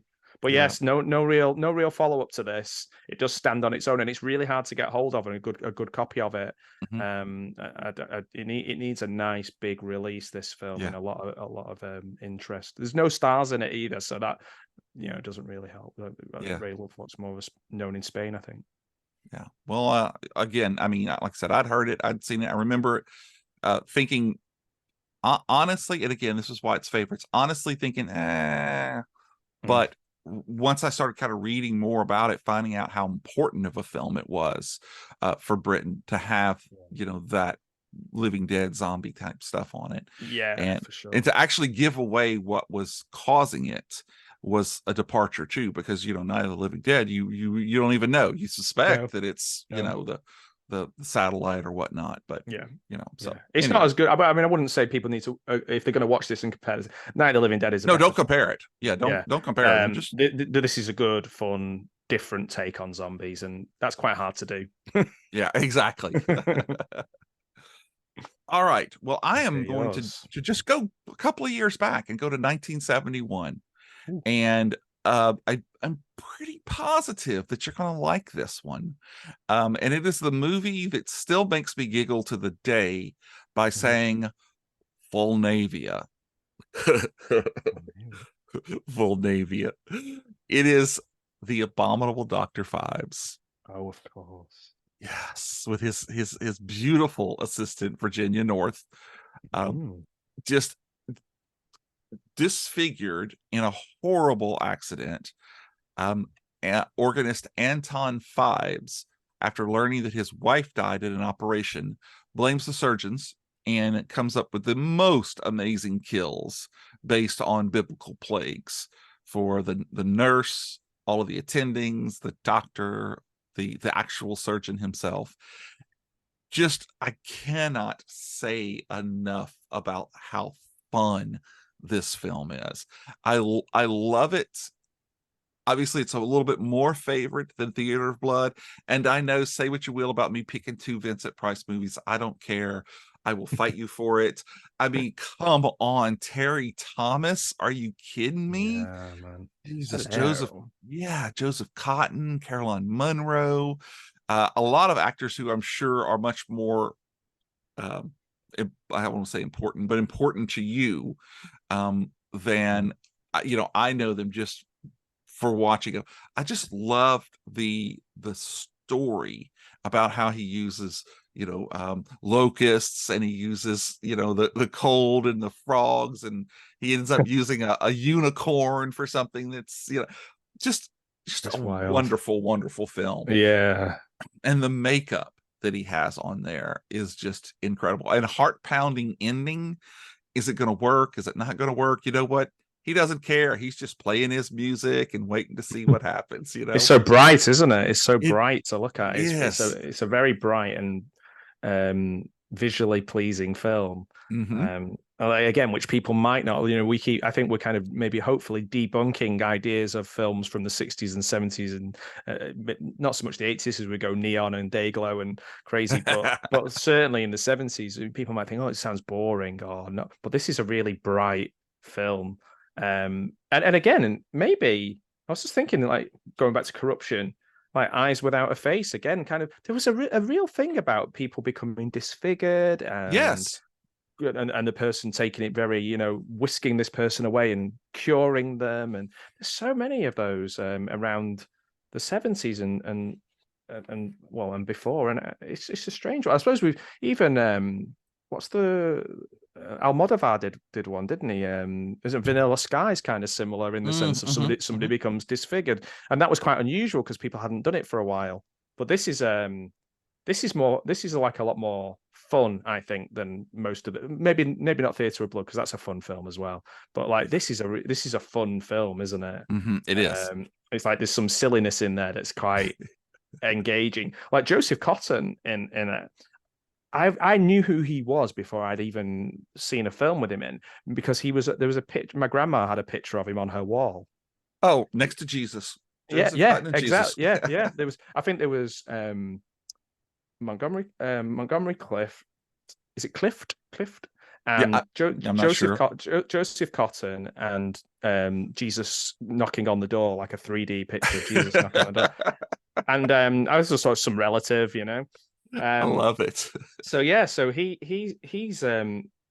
this might be the first film. I'm sure I've seen him in something else, but like I was like, oh, I know that name, I know that face. So that's a strange one. And like you say, Caroline Munro, I do know. Had spent some time with her, and she's lovely. And sure, such a wonderful human being. Well, probably one of the nicest famous people I've ever. Not that I've met, not that I'm like hobnobbing with stars or anything, but she is an absolutely wonderful human being, inside and out. Got time for everyone. Heard that.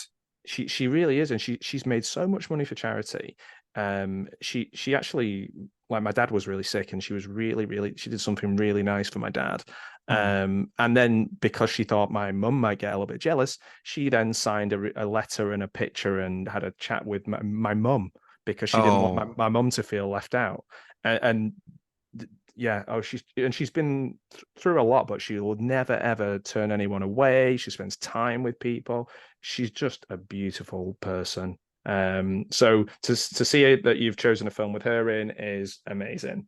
Yeah, she is I mean, I've never met her, but she is fantastic. Um, and Joseph Cotton for me, I'm trying to remember exactly what the name of the Hitchcock film that he was in. Oh, It's he was in something like The Stranger or something. was it? Um, Because he was in Citizen Kane, wasn't he? yes, he Um, was. and oh man, I'll just have a quick look through and see if I can find what that film was because he was in so much and he was So many, yeah. 133 films, it looks like. Wow. Um, and of course, he's known for The Third Man as well. Um, Yeah. God, I can't remember though. But anyway, he Yeah. was in that where he shows up and he let's see, Cotton, Almighty Google God, please give unto us the answer. It was Shadow of a Doubt.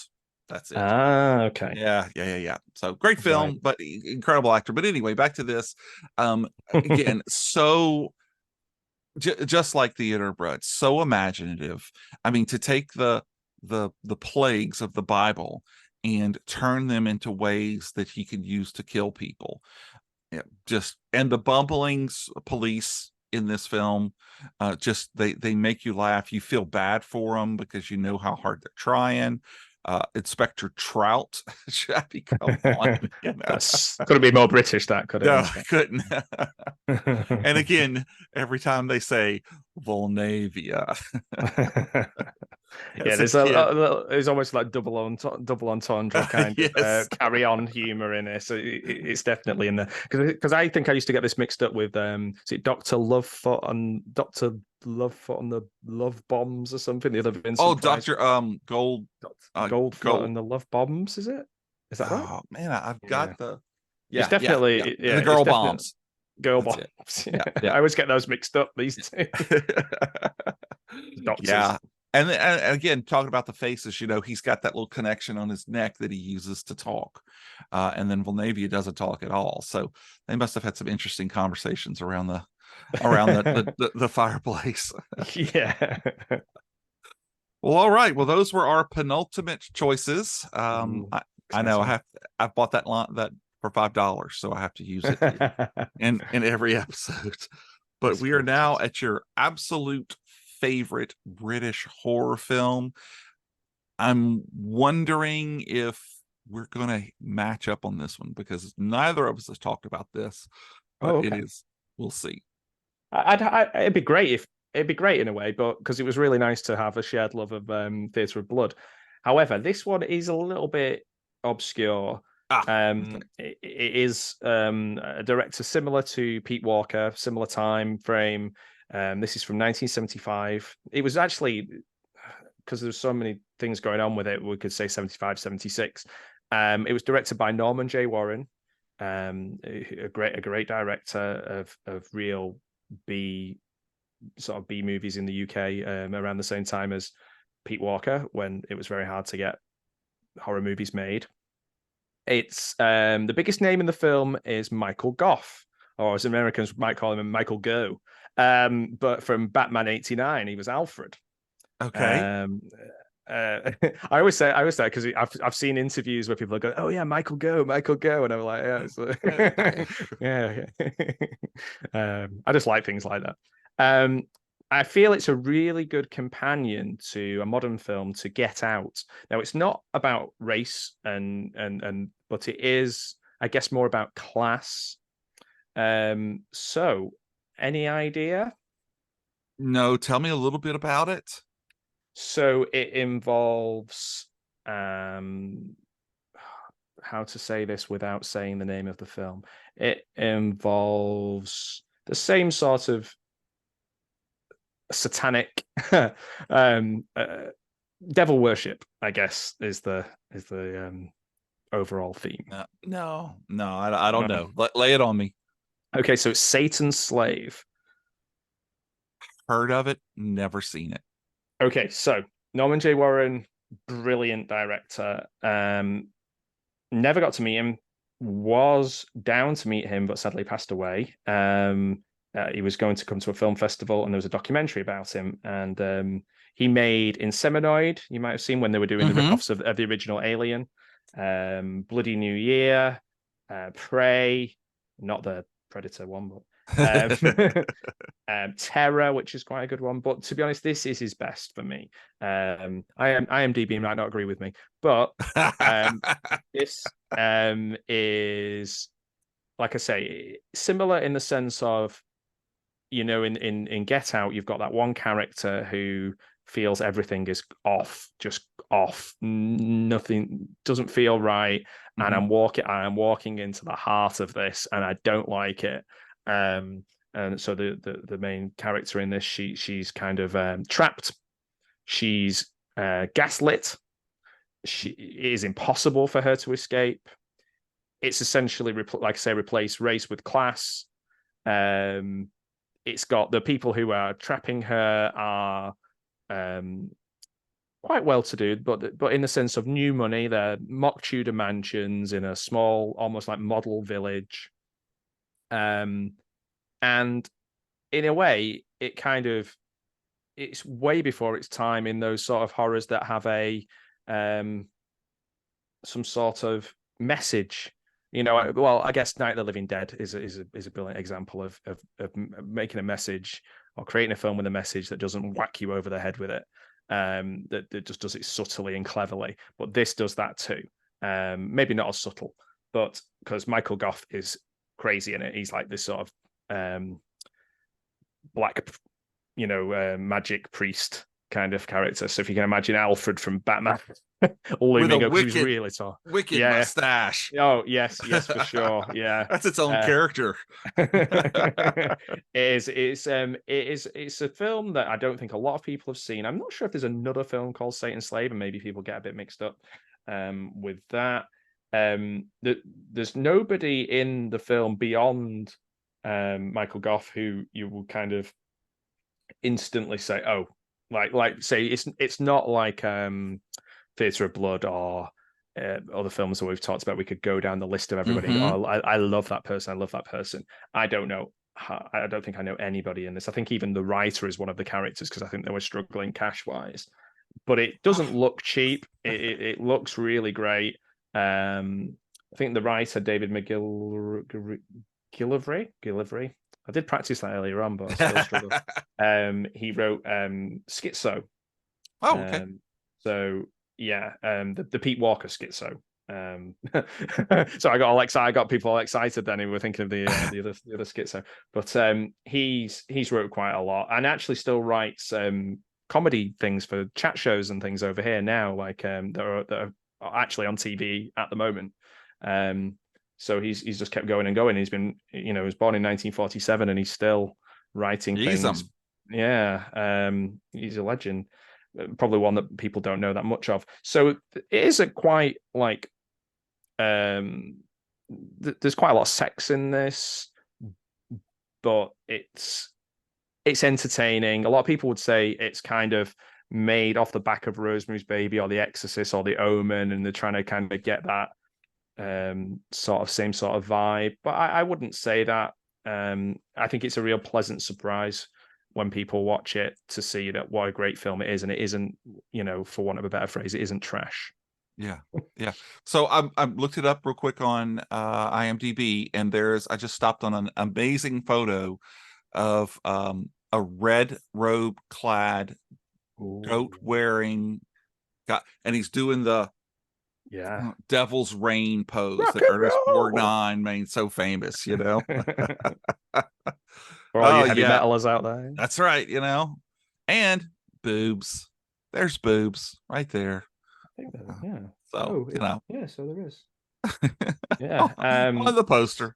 So yeah, in the poster, yeah. Oh yeah, Yeah, of course, yeah. because I think I did a little YouTube short where I was like, "Oh, if you like Get Out, you should try Satan's Slave," and then I had to edit the picture down because YouTube didn't like the poster. Yeah.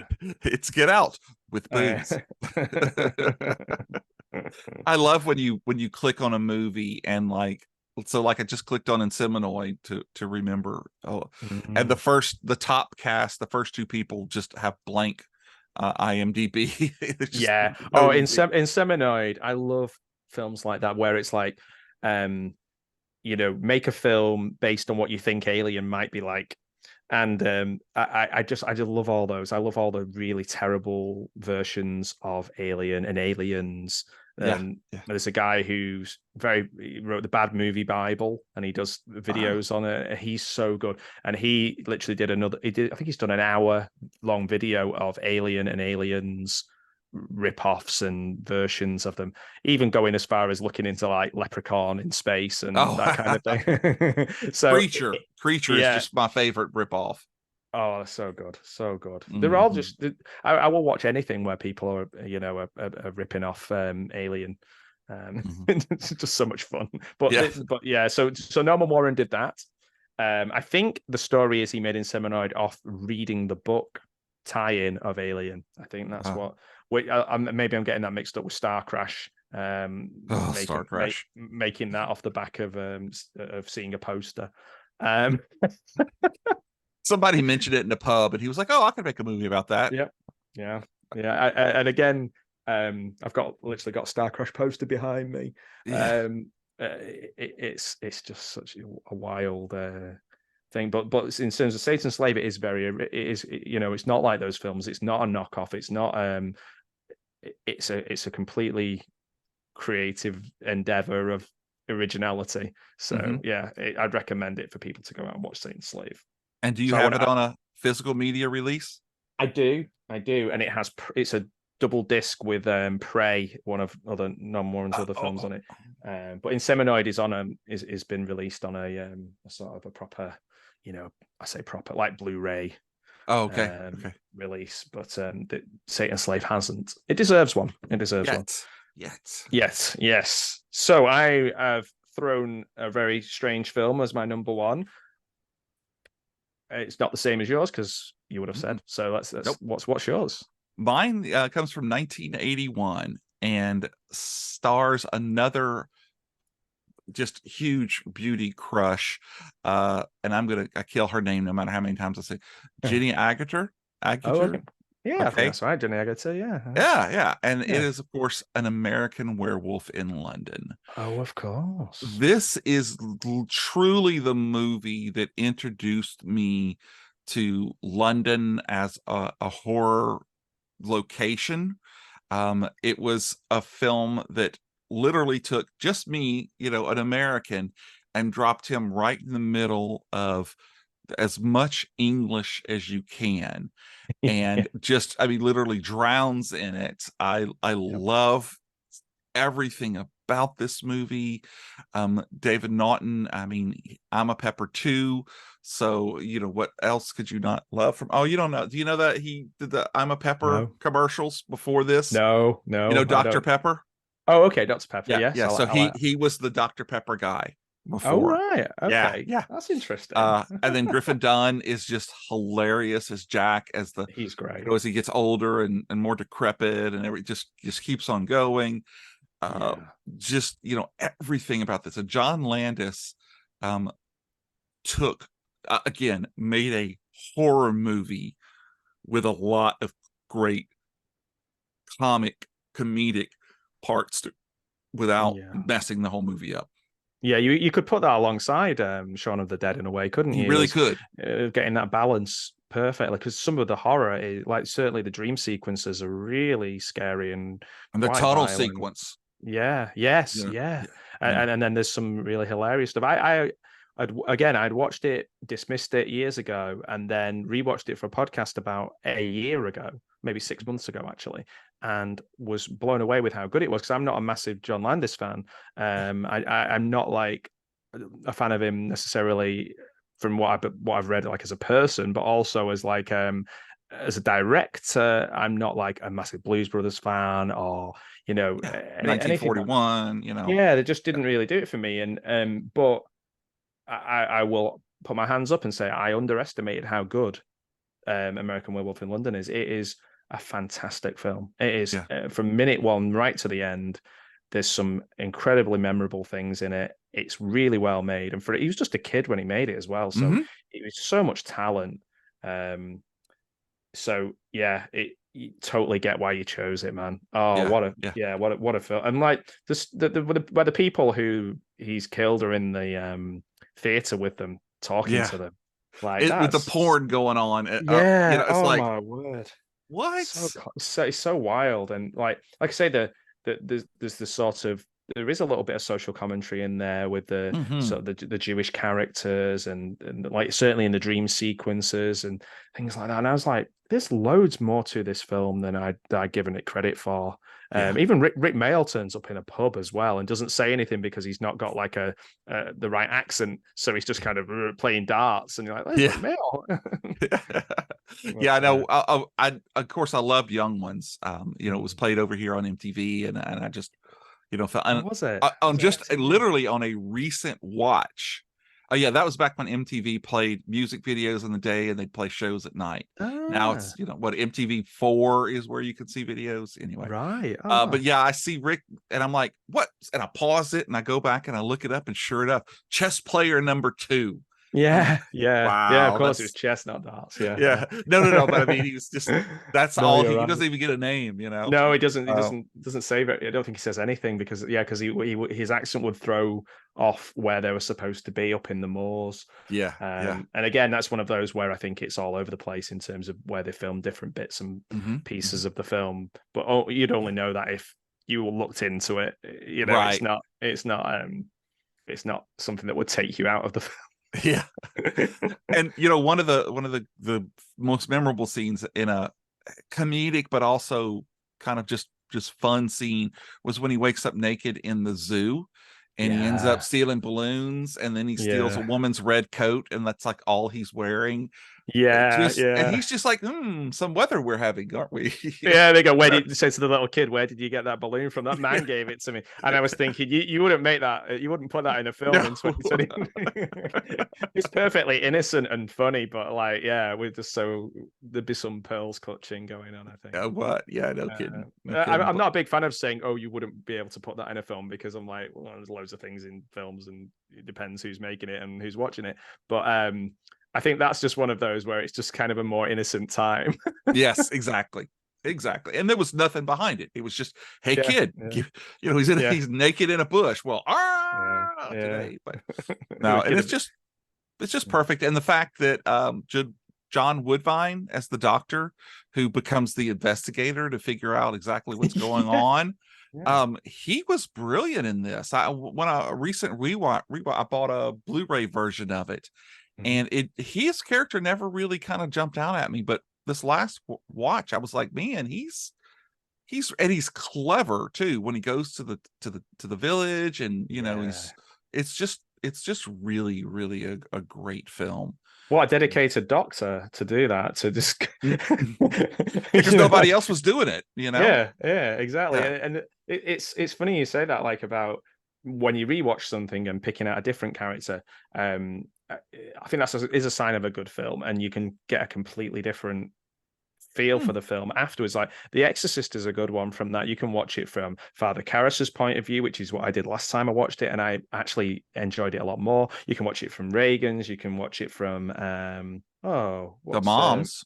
yeah, of course. My mind Yeah. just went totally blank. I can literally see a picture of her now in the new film, which I've not seen. But Me either. she you can watch it from all those different points of view and get something different out of it, just like a really good book. Just like the Yes. best, the book that's your favorite book is probably your favorite book because every time you've read it, you've got something different out of it.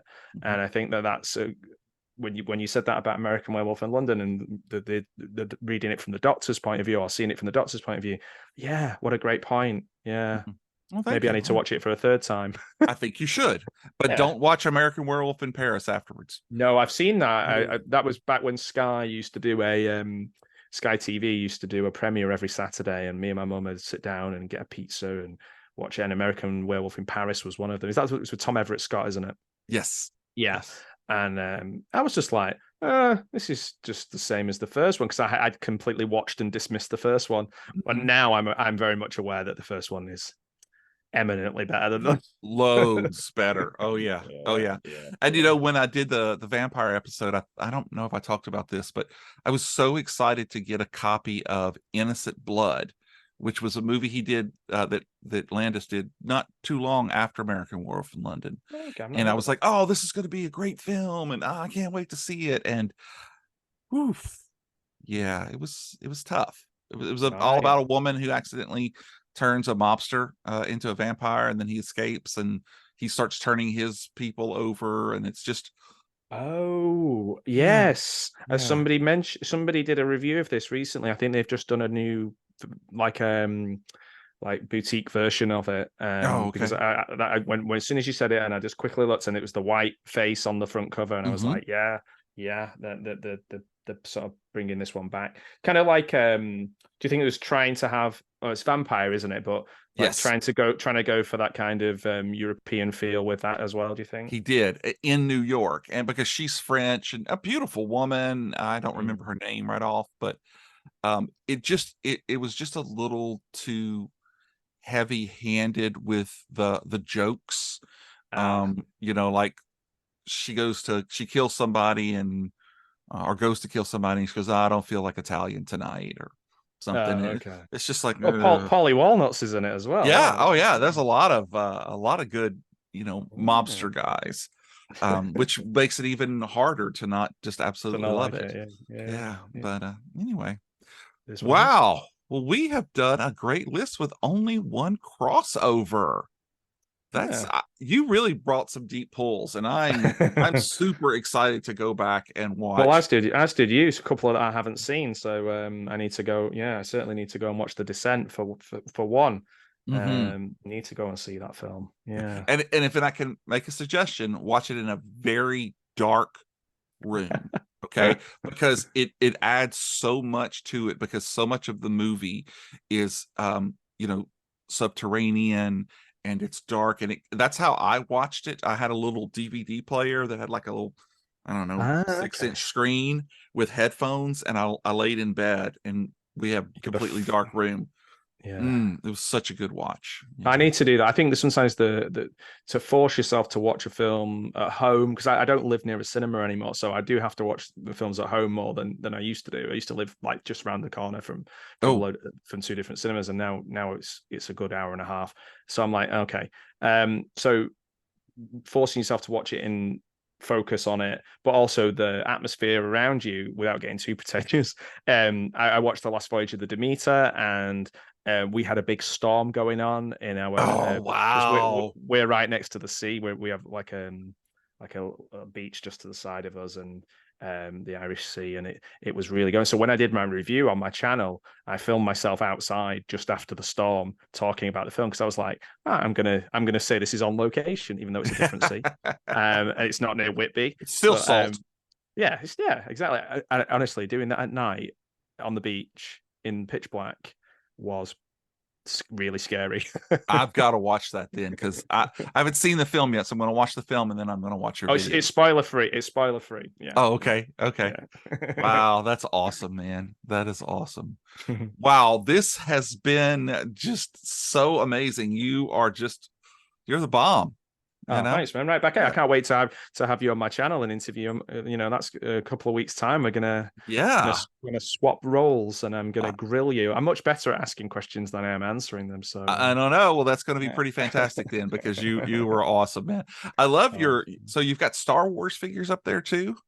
Oh, well, that's a story in itself. I did have every Star Wars figure from 1977 through to Power of the Force.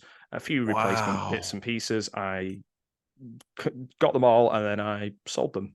And now what I'm doing is I am only buying the retro figures. Okay. So none of them, they're all quite new, but they only release them in like batches of 5 or 6.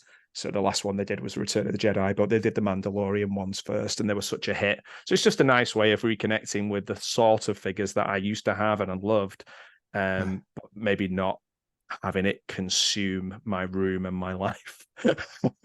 I'm with you. I have a man cave outside that will too many Star Trek figures out there. Oh, cool. Too many. Yeah. I've got a Wrath of Khan figure down here as well. I've got Khan from the TV series though, rather than the okay.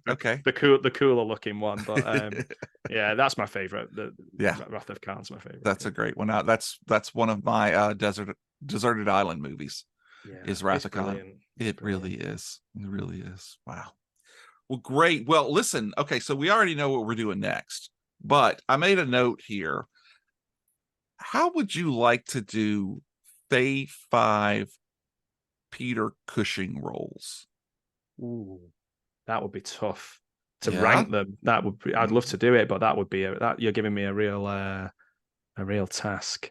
Well, he's great in everything, and that's he's just. I am a jerk. No. I would love to do that, but it's going to be a tricky one. Would I be allowed to put corruption in there? Because I'm not sure. Sure, you can put whatever you want to, and I'll even make a stipulation. How about we do it in no particular order? Okay, just for you. Yeah, just 5 of your favorites with no numbers. We could do that. Yeah, we could definitely do that. All right, so you'll need about 1.5 years to work that list out. Yeah, I'm gonna have to. They'll be like the what was it called? The guy from Always Sunny with the pinboard and the string. So in this, but he was really good in this. And, and then he was special. And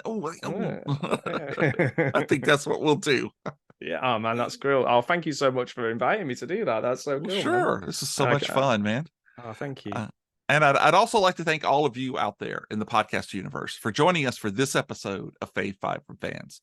You can find us and much more from the Plastic Microphone Studios wherever you catch a podcast. It'd be a massive help if you could leave us a review and that all-important 5-star rating. And I really mean this. If you could just take a couple of minutes out of your day on whatever app you're listening to and even just give us the thumbs or the fingers or just 2 sentences. It would help to let more people know about us, and then they can decide how horrible we are. You can find us on our website and on all the social media places. And don't forget to look for our other show, Complete Disarray with Jamie Ray, where we take one topic and just ramble on and on and on and on about it. But seriously, in a good way. And keep your eyes out for a big announcement coming soon about a new show starting next year, because absolutely no one demanded it. And remember, folks, it may not be the best, it may not be the most popular, but if it's your favorite, then it's good enough for us. Thank you for joining us. Matt, take us out. Good night, everybody. Don't forget to subscribe to Jamie's podcast. It's so much fun, so creative. I've really enjoyed it. So go back and listen to all the other episodes, not just the horror ones, all of them. All of them. Good night, everybody. Good night and happy Halloween. Happy Halloween.